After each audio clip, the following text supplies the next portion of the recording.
Program, the senior senator from the state of Arizona, our old friend Senator John McCain. Good morning, Senator McCain. Good morning, Don. How are you? Congratulations and condolences. Well, thank you, first of all, for the first part. What are the condolences to the American people that are now additionally going to be exposed to your rants. So how are you? I'm doing fine. I agree with Rob Bartlett there that you don't want to go to a private meeting with Roger Ailes. He sets you up and knocks you down. On a serious note, 10 soldiers dead in Afghanistan over the weekend. Yeah. Jim Jones, President Obama's national security advisor, with Bob Schieffer yesterday, among other things, saying he takes exception to your comment that the administration dragging their feet on General McChrystal's request for more troops is political. Well, what I said was that I had some sympathy for the president because the left of his political base is very much opposed to additional troops in Afghanistan, and that I believe that the president will do the right thing, which is to send the additional troops, not just General McChrystal, but also General Petraeus and Admiral Mullen, the chairman of the Joint Chiefs, and the people that were right about the surge in Iraq, the ones who said that it would succeed. General Jones believed that we needed to send our troops to the borders of Iraq and kill al-Qaeda from outside, which is something I've never really figured out. So General Jones was wrong about Iraq, and the fact is that we need to get this decision made, and we need to get help to those 68,000 that are over there, and more of them are in harm's way the longer we delay. This strategy was devised in March when the president said that it was a war of necessity, we had to succeed. This is the strategy that will succeed. It's a counterinsurgency strategy, the kind that worked in Iraq, adjusted to the different situation and conditions in Afghanistan. We can and will and we can and must succeed there. And the longer we wait, the weeks, then the longer it takes for us to get the much needed help over there. What does succeed mean? This is what it does in Iraq, what we've done in Iraq. Iraq is no longer poses a threat to the United States of America. Afghanistan, the same way. That you have a functioning government, flawed, but functioning. But most of all, you have provided an environment of security for the people, so the political and economic and normal life can be conducted, and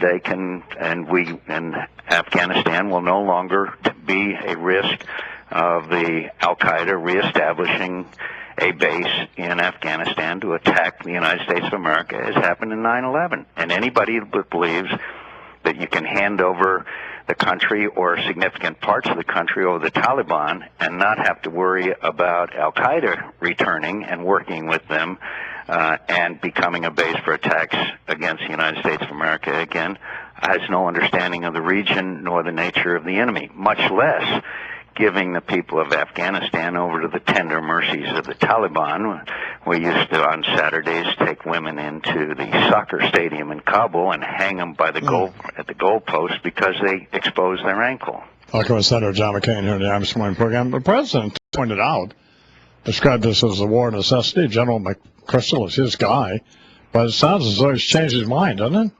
I think that I don't know everything that's going on. I've not been obviously included in their discussions. I know that they have devised a strategy that can succeed if it's sufficiently, quote, resourced, which means a big part of that, of course, is troop numbers.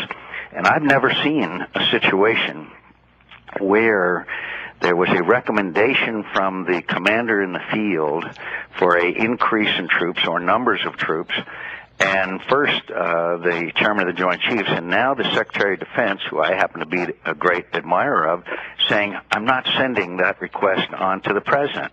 How can you make a decision about what strategy to pursue if you don't know what your commanders in the field are recommending as far as numbers of troops are concerned? I mean, I've seen a lot of decision making, good and bad, on the part of presidents and throughout history. I've never seen anyone quite like this one. A couple of credible al-Qaeda threats came from places like Springfield, Illinois, Dallas, Texas, and Queens, New York.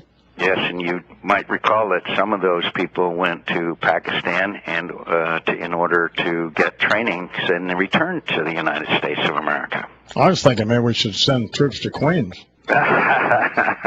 Well, you got to hand it to our law enforcement and Homeland Security people that they've been finding out about these plots, and several of them before they've been able to act. I think we ought to give them some credit, and maybe we might give George Bush a little credit for the fact that we've not had another attack on the United States since 9/11. We blame him for everything else.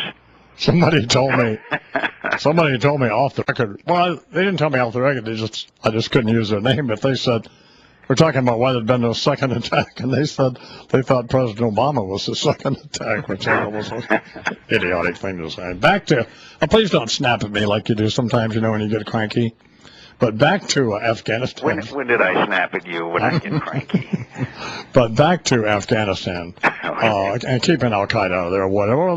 Don't they just stay in Pakistan and go to Somalia or someplace else? Well, these same people, by the way, several months ago were saying that the Pakistan government was about to fall. I never accepted that. Of course, Pakistan is important, but I guarantee you, if we send the signal to Pakistan that we're leaving, I can only imagine the adjustments that will be made in Pakistani government's behavior, including the ISI, if they think we're leaving. Don, you can't ignore the lessons of history. After we helped the Afghans drive the Russians out of Afghanistan, we left the area completely. We had nothing to do with it. And guess what? The Taliban eventually took over, and they began working with Al Qaeda. That's just history. And these countries, if we leave, they have to stay in the neighborhood. They have to adjust to the situations and the realities there. And that cannot be in our interest. And Pakistan, of course, as you know, has a large nuclear inventory, which makes it all the more important. Senator Kerry, John Kerry, is a friend of mine. I know he's a friend of yours. And I talked to him about, do you know I had prostate cancer, by the way? That John Kerry? No, that I did. Oh, yes. Okay. Yes, indeed. So we covered that. You've been in our prayers, Don. Thank you. Anyway, I was talking to him about this, and then we got to talking about him not being elected president, and he said it took a while to get over that. But well, it took me about 48 hours. Really? Wallowing in self-pity, which is really an enjoyable experience, and then I decided the best thing is to get back into the arena, jump back in, get to work. I still am honored to be a senator from the state of Arizona. Look, we've talked over the years. I'm the guy that stood fifth from the bottom of his class at the Naval Academy, and to get the nomination of the party of Theodore Roosevelt and Ronald Reagan and Abraham Lincoln, that's a great honor. The experience of the campaign was incredible. Look, I look back with, believe it or not, with a little bit of humility and a great deal of honor that I was able to do what we did, and I'm proud of every minute of it. But you got to move on, and the way to get over it is get busy and get into the arena, get back into my home state, which where you grew up, which is so beautiful. And so I'm fine. I'm happy. I'm the loyal opposition. Thank you, Senator. Always nice to talk with you. I appreciate it. Thank you, Don. Good to talk to you again, and congratulations on all your success. My best to Charles and Warner and Bernard and everybody. Thank you, Senator John.